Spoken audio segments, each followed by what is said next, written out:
मुख्तार को जब उसके भाई का फ़ोन आ रहा था तो वो बाहर गया हुआ था फ़ोन को चार्जिंग पे लगा के, और इसे इसी बात का अफसोस है कि उसका भाई मर तो गया लेकिन कार एक्सीडेंट में होने से पहले उसका भाई इसको बार बार कॉल्स कर रहा था और महमूद के बारे में बताना चाह रहा था कि महमूद सही नहीं है। उसने वॉइस मैसेज तो किया था लेकिन एन उसी वक्त उसकी गाड़ी का एक्सीडेंट हो गया और वो मर गया। लेकिन डॉक्टर्स के मुताबिक कि ये गाड़ी के एक्सीडेंट की वजह से नहीं मरा, क्योंकि गाड़ी में तो बहुत मामूली सी चोटें आई हैं, बहुत ज़्यादा जहनी दबाव की वजह से ब्रेन हैमरेज हुआ है। ये बात उसको अभी तक समझ में नहीं आई। लेकिन उसकी भाभी महक जो है वो बहुत ज़्यादा बेहद बदतमीज़ हो चुकी है और अपने ससुर को और मुख्तार को उसने कहा है कि जो भी मेरे हिस्से में आता है महमूद की वजह मैं जानना चाहती हूँ, आप सब कुछ मेरे नाम कर दें।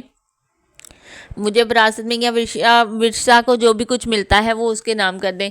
तब वो बहुत ज़्यादा दबाव की वजह से वो उसके नाम तो कर देते हैं। जब वो सब कुछ उसके नाम हो जाता है तो वो लेकर महमूद के पास चली जाती है, महमूद से शादी कर लेती है। महमूद तो पहले ही यही चाहता था कि वो सब कुछ लेके आए, बहुत बड़ा घर दे के देता है और उनके बहुत चौंचले उठाता है। उसकी बेटी भी वर्षा के भी बहुत चौंचले उठाता है, क्योंकि वो उन दोनों को लेकर किसी और शहर चला जाता है। लेकिन जब शादी हो रही होती तब उसकी दादी जाती है तो वो उसको वहाँ खुद दोनों डांस कर रहे होते हैं। उनको तो वह में गुमान में भी नहीं होता कि अभी उनके बेटे मरे को दिन ही कितने हुए हैं, जो कि उसकी बहू जो है वो दूसरी शादी करके बैठ चुकी है। इस बात की समझ मुख्तार को तब आती है तब उसको उसके भाई का मैसेज आता है, कहता है मेरे भाई को तो ये सब कुछ पहले से ही पता था, ये दोनों की कोई प्लानिंग है और अब दोनों ने शादी कर ली है।